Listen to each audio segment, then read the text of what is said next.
Very good morning.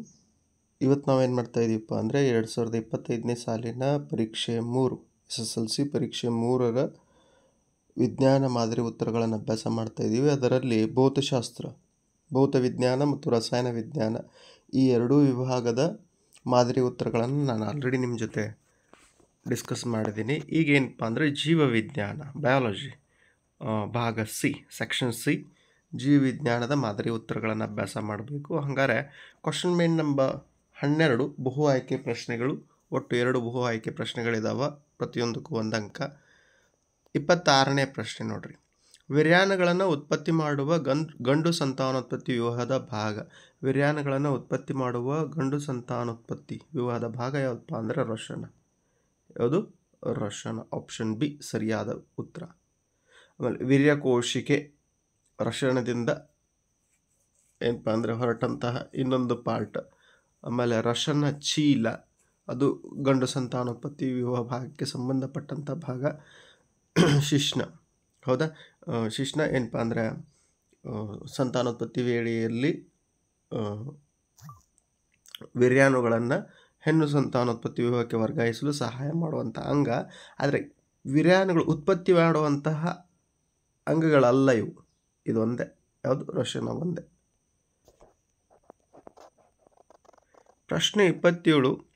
Pyruvate ಏನಪ್ಪ ಅಂದರೆ ಸ್ನಾಯು ಕೋಶಗಳಲ್ಲಿ ಆಕ್ಸಿಜನ್ನ ಕೊರತೆಯಿಂದ ಎಕ್ಸ್ ಪ್ಲಸ್ ಶಕ್ತಿ. ಇಲ್ಲಿ ಎಕ್ಸ್ ಪ್ರತಿನಿಧಿಸುವುದು ಯಾವುದಪ್ಪ ಅಂದರೆ ಲ್ಯಾಕ್ಟಿಕ್ ಆಮ್ಲ.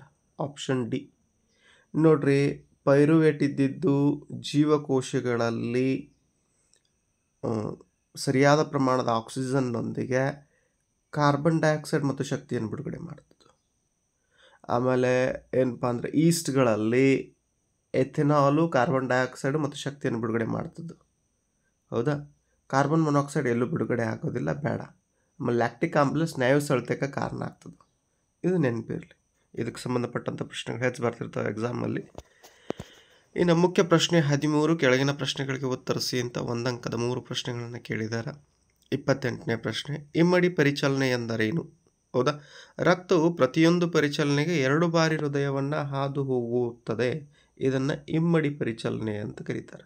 ಇದನ್ನೇನು ಕರೀತಾರೆ? ಇಮ್ಮಡಿ ಪರಿಚಲನೆ. ಪ್ರಶ್ನೆ 29.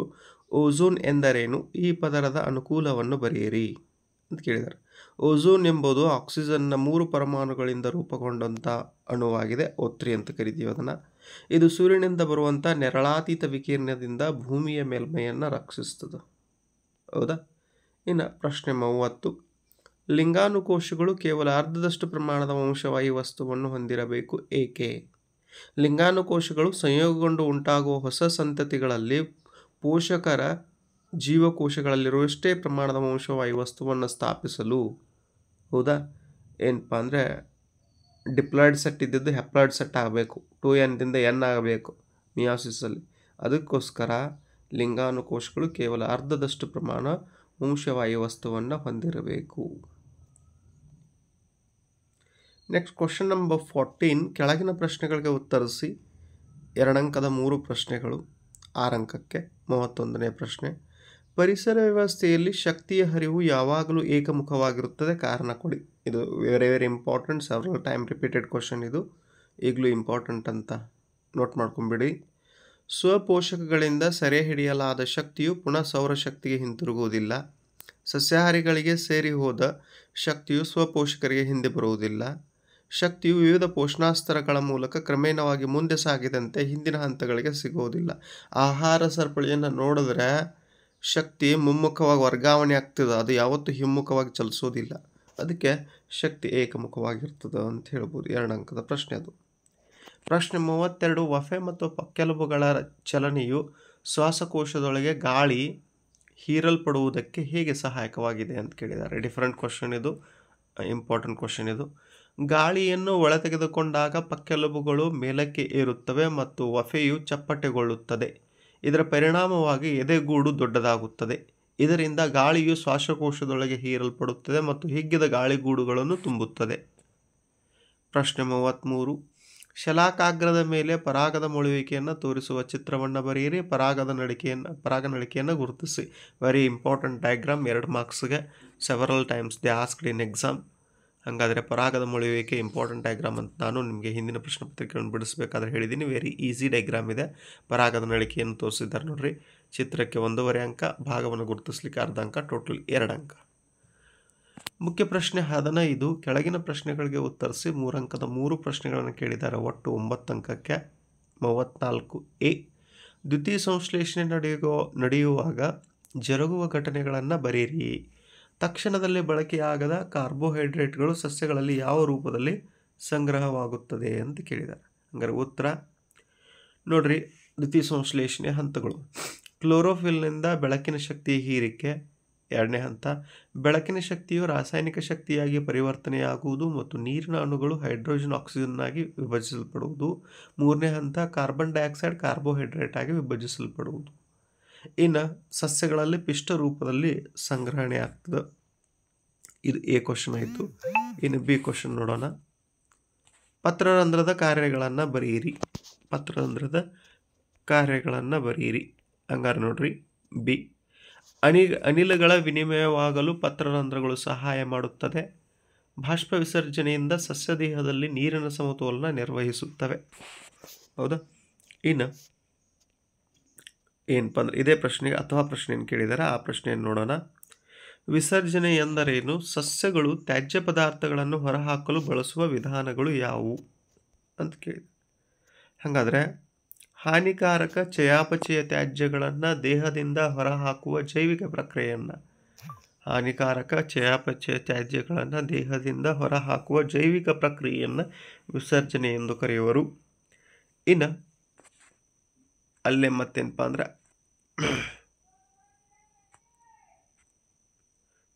ಸಸ್ಯಗಳು ತ್ಯಾಜ್ಯ ಪದಾರ್ಥಗಳನ್ನು ಹೊರಹಾಕಲು ಬಳಸುವ ವಿಧಾನಗಳು ಯಾವುವು ಅಂತ ಕೇಳಿದ್ದಾರೆ. ಹಾಗಾದರೆ ಸಸ್ಯಗಳು ಅನಿಲ ತ್ಯಾಜ್ಯಗಳನ್ನು ಪತ್ರರಂಧ್ರಗಳ ಮೂಲಕ ಹೊರಹಾಕುತ್ತವೆ. ಕೆಲವು ಸಸ್ಯ ತ್ಯಾಜ್ಯಗಳು ಜೀವಕೋಶದ ರಸದಾನಿಗಳಲ್ಲಿ ಸಂಗ್ರಹವಾಗುತ್ತವೆ. ಎಲೆಗಳಲ್ಲಿ ತ್ಯಾಜ್ಯ ಪದಾರ್ಥಗಳು ಸಂಗ್ರಹವಾಗಬಹುದು, ಅವುಗಳು ಉದುರಿ ಹೋಗುತ್ತವೆ. ತಮ್ಮ ಸುತ್ತಲಿನ ಮಣ್ಣಿನಲ್ಲಿ ಕೂಡ ಕೆಲವು ತ್ಯಾಜ್ಯಗಳನ್ನು ವಿಸರ್ಜಿಸುತ್ತವೆ ವಿಸರಣೆ ಮೂಲಕ. ಹೆಚ್ಚಾದ ನೀರನ್ನು ಬಾಷ್ಪ ವಿಸರ್ಜನೆಯ ಮೂಲಕ ಹೊರಹಾಕುತ್ತವೆ. ಕೆಲವು ತ್ಯಾಜ್ಯಗಳು ಅಂಟು ಮತ್ತು ರಾಳ ರೂಪದಲ್ಲಿ ಸಂಗ್ರಹವಾಗಿ ತೊಗಟೆಯ ಮೂಲಕ ಹೊರಹಾಕಲ್ಪಡುತ್ತವೆ. ಇನ್ನು ಪ್ರಶ್ನೆ 35. ಪ್ಲನೇರಿಯಾದಲ್ಲಿ ಜರುಗುವ ಪುನರುತ್ಪಾದನೆಯು ಸಂತಾನೋತ್ಪತ್ತಿಗೆ ಸಮವಲ್ಲ, ಸಮರ್ಥಿಸಿ ಅಂತ ಕೇಳಿದ್ದಾರೆ. ಹಾಗಾದರೆ ಉತ್ತರ ಪ್ಲನೇರಿಯಾದಲ್ಲಿ ವಿಶಿಷ್ಟ ಜೀವಕೋಶಗಳು ಪುನರುತ್ಪಾದನೆಯನ್ನು ನಡೆಸುತ್ತವೆ. ಈ ಜೀವಕೋಶಗಳು ವೃದ್ಧಿಯಾಗುತ್ತವೆ ಮತ್ತು ಅಸಂಖ್ಯ ಜೀವಕೋಶಗಳನ್ನು ಉಂಟು ಮಾಡುತ್ತವೆ. ಈ ಜೀವಕೋಶಗಳ ಸಮೂಹದಿಂದ ವಿಭಿನ್ನ ಜೀವಕೋಶಗಳು ಬದಲಾವಣೆಗೆ ಒಳಗಾಗಿ ಅನೇಕ ವಿಧದ ಜೀವಕೋಶ ಮತ್ತು ಅಂಗಾಂಶಗಳಾಗುತ್ತವೆ. ಈ ಬದಲಾವಣೆಗಳು ಒಂದು ಸಂಘಟಿತವಾದ ಅನುಕ್ರಮದಲ್ಲಿ ನಡೆಯುತ್ತವೆ. ಇದನ್ನು ಅಭಿವರ್ಧನೆ ಎನ್ನುವರು. ಬಹುತೇಕ ಜೀವಿಗಳು ಸಂತಾನೋತ್ಪತ್ತಿಗಾಗಿ ತುಂಡಾಗುವಿಕೆಯನ್ನು ಸಾಮಾನ್ಯವಾಗಿ ಅವಲಂಬಿಸಿಲ್ಲ. ಆದ್ದರಿಂದ ಪುನರುತ್ಪಾದನೆಯು ಸಂತಾನೋತ್ಪತ್ತಿಗೆ ಸಮವಲ್ಲ. ಇನ್ನು ಇದೇ ಪ್ರಶ್ನೆಗೆ ಅಥವಾ ಪ್ರಶ್ನೆಯನ್ನು ಕೇಳಿದ್ದಾರೆ. ಇನ್ನೊಂದು ಪ್ರಶ್ನೆ ಇದೆ. ಕಾಯಜ ಸಂತಾನೋತ್ಪತ್ತಿಯು ರೈತರಿಗೂ ಒಂದು ವರದಾನವಾಗಿದೆ, ಸಮರ್ಥಿಸಿ. ಪ್ರಶ್ನೆ ಪತ್ರಿಕೆ ಒಂದು ಸ್ವಲ್ಪ ಡಿಫ್ರೆಂಟ್ ಐತಿ. ಹೌದಾ? ಏನು ಯಾವತ್ತೂ ಕೇಳುವಂಥ ಪ್ರಶ್ನೆಗಳನ್ನ ಬಿಟ್ಟು ಒಂದು ಸ್ವಲ್ಪ ಹೊಸ ಪ್ರಶ್ನೆಗಳನ್ನು ಕೇಳಿದ್ದಾರೆ ಇದನ್ನು. ಹಂಗಾರೆ ನೋಡ್ರಿ. ಕಾಯಜ ಸಂತಾನೋತ್ಪತ್ತಿಯಿಂದ ಬೆಳೆಸಿದ ಸಸ್ಯಗಳು ಬೀಜಗಳಿಂದ ಬೆಳೆಸಿದ ಸಸ್ಯಗಳಿಗಿಂತ ಮುಂಚಿತವಾಗಿ ಹೂಗಳನ್ನು ಮತ್ತು ಹಣ್ಣುಗಳನ್ನು ಬಿಡುತ್ತವೆ. ಕಾಯಜ ಸಂತಾನೋತ್ಪತ್ತಿಯ ಮೇಲಿನ ಲಕ್ಷಣವನ್ನು ಲೇಯರಿಂಗ್ ಅಥವಾ ಕಸಿ ಮಾಡುವಿಕೆಯಲ್ಲಿ ಬಳಸುತ್ತಾರೆ. ಬೀಜಗಳಲ್ಲಿ ಉತ್ಪತ್ತಿ ಮಾಡುವ ಸಾಮರ್ಥ್ಯವನ್ನು ಕಳೆದುಕೊಂಡ ಸಸ್ಯಗಳಲ್ಲಿ ಈ ವಿಧಾನಗಳು ಸಂತಾನೋತ್ಪತ್ತಿಯನ್ನು ಸಾಧ್ಯವಾಗಿಸುತ್ತದೆ. ಉತ್ಪತ್ತಿಯಾದ ಎಲ್ಲ ಸಸ್ಯಗಳು ಅನುವಂಶೀಯವಾಗಿ ಪೋಷಕ ಸಸ್ಯವನ್ನು ಅವುಗಳ ಎಲ್ಲ ಲಕ್ಷಣಗಳೊಂದಿಗೆ ಹೋಲುತ್ತವೆ. ಪ್ರಶ್ನೆ 36. ಮಾನವನ ಮೆದುಳಿನ ರಚನೆಯನ್ನು ತೋರಿಸುವ ಚಿತ್ರವನ್ನು ಬರೆಯಿರಿ. ಕೆಳಗಿನ ಭಾಗಗಳನ್ನು ಗುರುತಿಸಿ. ನಾನೇನು ಹೇಳಿದ್ದೀನಪ್ಪ ಅಂದರೆ ಮಾನವನ ಮೆದುಳು, ಹೃದಯ ಈ ಎರಡರಲ್ಲಿ ಒಂದು ಡಯಾಗ್ರಾಮ್ ಫಿಕ್ಸ್ ಇರ್ತದೆ ಅಂಥೇಳಿ ಈ ಕ್ವಶನ್ ಪೇಪರಲ್ಲಿ ಮೆದುಳು ಕೇಳಿದ್ದಾನೆ. ಹಾಗಾದರೆ ಪಾನ್ಸ ಮತ್ತು ಮಹಾಮಸ್ತಿಷ್ಕ ಗುರುತಿಸು ಅಂತ ಹೇಳಿದ್ದಾರೆ. ನೋಡ್ರಿ ಇಲ್ಲಿ ಇದು ಮಹಾಮಸ್ತಿಷ್ಕ, ಸೆರೆಬ್ರಮ್ ಅಂತ ಕರಿತೀವಿ. ಇದು ಪಾನ್ಸ. ಫೇಶಿಯಲ್ ಎಕ್ಸ್ಪ್ರೆಷನ್, ಮುಖದ ಹಾವಭಾವವನ್ನು ವ್ಯಕ್ತಪಡಿಸೋದು ಯಾವುದಪ್ಪ ಅಂದರೆ ಪಾನ್ಸ್. ಹೌದಾ? ಆಮೇಲೆ ಸೆರೆಬ್ರಮ್, ಅಣು ಮಸ್ತಿಷ್ಕ ಅವ್ರು ಕೇಳಿಲ್ಲ. ಹೌದಾ? ಕ್ರೇನಿಯಮ್ ಆಗಿರ್ಬೋದು, ಮೆದುಳು ಬಳ್ಳಿ ಆಗಿರ್ಬೋದು, ಮಧ್ಯ ಮೆದುಳು ಆಗಿರ್ಬೋದು, ಇಂಥವೆಲ್ಲ ಪಿಟ್ಯುಟರಿ ಗ್ರಂಥಿ ಆಗಿರ್ಬೋದು, ಇವುಗಳನ್ನ ಕೇಳ್ತಿರ್ತಾರೆ, ಒಂದು ಸ್ವಲ್ಪ ನೋಡ್ಕೊಳ್ರಿ. ಇನ್ನು ಕ್ವಶನ್ ನಂಬರ್ 16 ಕೆಳಗಿನ ಪ್ರಶ್ನೆಗಳಿಗೆ ಉತ್ತರಿಸಿ. ಹೌದಾ, 4 ಅಂಕದ 2 ಪ್ರಶ್ನೆಗಳು, ಒಟ್ಟು 8 ಅಂಕಕ್ಕೆ 37ನೇ ಪ್ರಶ್ನೆ. ದುಂಡಾದ ಬೀಜಗಳುಳ್ಳ ಎತ್ತರದ ಕ್ಯಾಪಿಟಲ್ ಟಿ ಕ್ಯಾಪಿಟಲ್ ಆರ್ ಬಟಾಣಿ ಸಸ್ಯವನ್ನು ಸುಕ್ಕಾದ ಬೀಜಗಳುಳ್ಳ ಕುಬ್ಜ ಸ್ಮಾಲ್ ಟಿ ಸ್ಮಾಲ್ ಆರ್ ಬಟಾಣಿ ಸಸ್ಯದೊಂದಿಗೆ ಸಂಕರಣಗೊಳಿಸಲಾಗಿದೆ. ಹಾಗಾದ್ರೆ ಒಂದನೇದು F1 ಪೀಳಿಗೆಯಲ್ಲಿ ಪಡೆಯುವ ಸಸ್ಯಗಳ ವಿಧಗಳನ್ನು ಬರೆಯಿರಿ ಅಂತ ಕೇಳಿದ್ದಾರೆ. ಹಾಗಾದ್ರೆ F1 ಪೀಳಿಗೆಯಲ್ಲಿ ಪಡೆಯುವಂಥ ಸಸ್ಯದ ವಿಧಗಳು capital T capital R small R ಎಲ್ಲಾನು ದುಂಡಾದ ಬೀಜಗಳುಳ್ಳ ಎತ್ತರ ಬಟಾಣಿ ಸಸ್ಯ. ಇನ್ನು F1 ಪೀಳಿಗೆಯ ಸಸ್ಯಗಳ ಸ್ವಕೀಯ ಪರಾಗಸ್ಪರ್ಶದಿಂದ ಪಡೆಯುವ F2 ಪೀಳಿಗೆಯ ಸಸ್ಯಗಳನ್ನು ಚೆಕ್ಕರ್ ಬೋರ್ಡ್ನ ಸಹಾಯದಿಂದ ವ್ಯಕ್ತಪಡಿಸಿ ಅಂತ ಕೇಳಿದ್ದಾರೆ. ಹಾಗಾದ್ರೆ ಚೆಕ್ಕರ್ ಬೋರ್ಡ್ ನೋಡ್ರಿ, 4 ಲಿಂಗಾಣುಗಳು ಇರ್ತವೆ ಇಲ್ಲಿ. Capital T capital R small T capital R small R ಅವುಗಳನ್ನು ಏನಪ್ಪ ಅಂದರೆ ಇವು ಲಿಂಗಾಣುಗಳು ಕ್ರಾಸ್ ಮಲ್ಟಿಪ್ಲೈ ಮಾಡಬೇಕಾಗ್ತದೆ. ಈ ರೀತಿಯಾಗಿ ಕ್ರಾಸ್ ಮಲ್ಟಿಪ್ಲೈ ಮಾಡ್ತಾ ಹೋದಂಗೆ ಏನಪ್ಪ ಅಂದರೆ ನೋಡ್ರಿ, ಹಿಂಗೆ ಕ್ರಾಸ್ ಮಲ್ಟಿಪ್ಲೈ ಮಾಡ್ತಾ ಹೋದಂಗೆ ಇಲ್ಲೂ ಸ್ಮಾಲ್ ಇದೆ, ಇಲ್ಲೂ ಸ್ಮಾಲ್ ಇದೆ, ಇಲ್ಲೂ ಕ್ಯಾಪಿಟಲ್ ಆರ್ ಇದೆ, ಇಲ್ಲೂ ಕ್ಯಾಪಿಟಲ್ ಆರ್ ಇದೆ. ಹಾಗಾದ್ರೆ ಸ್ಮಾಲ್ ಟಿ ಕ್ಯಾಪಿಟಲ್ ಆರ್ ಹಿಂಗೆ ಏನು ಮಾಡ್ತೀವಿ ಅಂದರೆ ಕ್ರಾಸ್ ಮಲ್ಟಿಪ್ಲೈ ಮಾಡಿ ಚೆಕ್ಕರ್ ಬೋರ್ಡನ್ನು ರಚಿಸ್ತೀವಿ. ಚೆಕ್ಕರ್ ಬೋರ್ಡನ್ನು ರಚಿಸಿದಾಗ ಏನಪ್ಪ ಅಂದರೆ ಏನು 9 ಎತ್ತರ ದುಂಡನೆಯ, ಆಮೇಲೆ 3 ಎತ್ತರ ಸುಕ್ಕಾದ, 3 ಹೌದಾ ಏನಪ್ಪ ಅಂದರೆ ಗಿಡ್ಡ ದುಂಡಾದ, ಆಮೇಲೆ 1 ಗಿಡ್ಡ ಸುಕ್ಕಾದ ಇರ್ತದೆ. ಹಾಗಾದ್ರೆ ಅವುಗಳ ಅನುಪಾತ 9:3:3:1 9:3:3:1 ಹಿಂಗೆ ಬರ್ತದೆ. 9:3:3:1. ಹಾಗಾದ್ರೆ 3ನೇ ಪ್ರಶ್ನೆ ಅವ್ರು ಏನು ಕೇಳಿದರು, F2 ಪೀಳಿಗೆಯಲ್ಲಿ ದೊರೆಯುವ ವಿವಿಧ ಸಸ್ಯಗಳ ಅನುಪಾತ ಬರೀರಿ ಅಂತ ಕೇಳಿದರು. ಹಾಗಾದರೆ ಇಲ್ಲಿ ವ್ಯಕ್ತರೂಪ ಅಷ್ಟೇ ಬರೆದಿದ್ದಾರೆ, ಜೀನ್ ನಮೂನೆಯೂ ಬರೆದುಬಿಟ್ರೆ ನನ್ನ ಪ್ರಕಾರ ಉತ್ತಮ. ಕ್ಯಾನ್ಸಲ್ ಕೊಡಬೇಕಾಗಿತ್ತಂದ 1:2 1:1:2:4 2:1:1:2:1 ಏನಪ್ಪ ಅಂದರೆ ಅದು ಜೀನ್ ನಮೂನೆ. ಪ್ರಶ್ನೆ 38 ಎ, ಈ ಕೆಳಗಿನ ಹಾರ್ಮೋನ್ಗಳ ಕಾರ್ಯಗಳನ್ನು ಬರೆಯಿರಿ. ಅದರ ಒಂದನೇದು ಇನ್ಸುಲಿನ್, ಎರಡನೇದು ಅಡ್ರಿನಾಲಿನ್. ಹೌದಾ, ಹಾಗಾದ್ರೆ ಇನ್ಸುಲಿನ್ ರಕ್ತದಲ್ಲಿ ಸಕ್ಕರೆಯ ಮಟ್ಟವನ್ನು ನಿಯಂತ್ರಿಸ್ತದೆ. ಅಡ್ರಿನಾಲಿನ್ ಪ್ರಾಣಿಯ ದೇಹವು ತುರ್ತು ಪರಿಸ್ಥಿತಿಯನ್ನು ಎದುರಿಸಲು ಶುದ್ಧವಾಗುವಂತೆ ಮಾಡ್ತದೆ. ಇನ್ನು ಬಿ ಕ್ವಶನ್ ಏನು ಕೇಳಿದಾರಪ್ಪ ಅಂದರೆ ನಾಚಿಕೆ, ಮುಟ್ಟಿದರೆ ಮುನಿ ಸಸ್ಯವನ್ನು ಸ್ಪರ್ಶಿಸಿದಾಗ ಸಸ್ಯದ ಎಲೆಗಳು ಮುದುಡುತ್ತವೆ. ಈ ಪ್ರಕ್ರಿಯೆಯು ಹೇಗೆ ಜರುಗುತ್ತದೆ ವಿವರಿಸಿ ಅಂತ ಕೇಳಿದ್ದಾರೆ.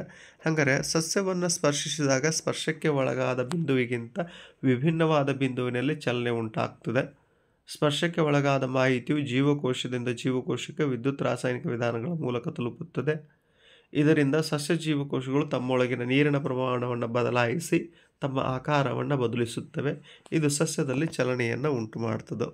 ಹಾಗಾದರೆ ಇಲ್ಲಿವರೆಗೂ ನಾವೇನು ಮಾಡಿದ್ವಿಪ್ಪ ಅಂದರೆ 2025ನೇ ಸಾಲಿನ SSLC ಪರೀಕ್ಷೆ 3ರ ವಿಜ್ಞಾನ, ಹೌದಾ, ಭಾಗ ಎ ಭೌತ ವಿಜ್ಞಾನ, ಭಾಗ ಬಿ ರಸಾಯನ ವಿಜ್ಞಾನ, ಭಾಗ ಸಿ ಜೀವವಿಜ್ಞಾನ, ಈ 3 ವಿಭಾಗಗಳ ಮಾದರಿ ಉತ್ತರಗಳನ್ನು ಅಭ್ಯಾಸ ಮಾಡಿದ್ವಿ. ಆದಷ್ಟು SSLC ಓದುತ್ತಿರುವಂಥ ವಿದ್ಯಾರ್ಥಿಗಳಿಗೆ, ಆಲ್ರೆಡಿ ಪರೀಕ್ಷೆ 3ನ್ನು ಬರೆದು ರಿಸಲ್ಟ್ ವೇಟ್ ಮಾಡ್ತಿರೋರು, ಆಮೇಲೆ ಮತ್ತು ರಿಸಲ್ಟಲ್ಲಿ ಅಂಕ ಹೆಚ್ಚು ಕಡಿಮೆ ಆಗಿದ್ದರೆ ಸ್ಕೀಮ್ ಆಫ್ ಇವ್ಯಾಲ್ಯೂಯೇಷನ್ ಮಾಡ್ಕೊಳ್ಳೋರು, ನನಗೆ ಮಾರ್ಕ್ಸ್ ಬರ್ತದೋ ಇಲ್ಲೋ ನೋಡ್ಕೊಳ್ಳೋರು, ಹೌದಾ, ನಿಮ್ಮ ಸ್ನೇಹಿತರಿಗೆ ಬೇರೆ ಬೇರೆ ಗುಂಪುಗಳಿಗೆ ಹಂಚಿಕೊಳ್ರಿ ಅಂತ ಹೇಳ್ತಾ ಥ್ಯಾಂಕ್ ಯು ಸೋ ಮಚ್.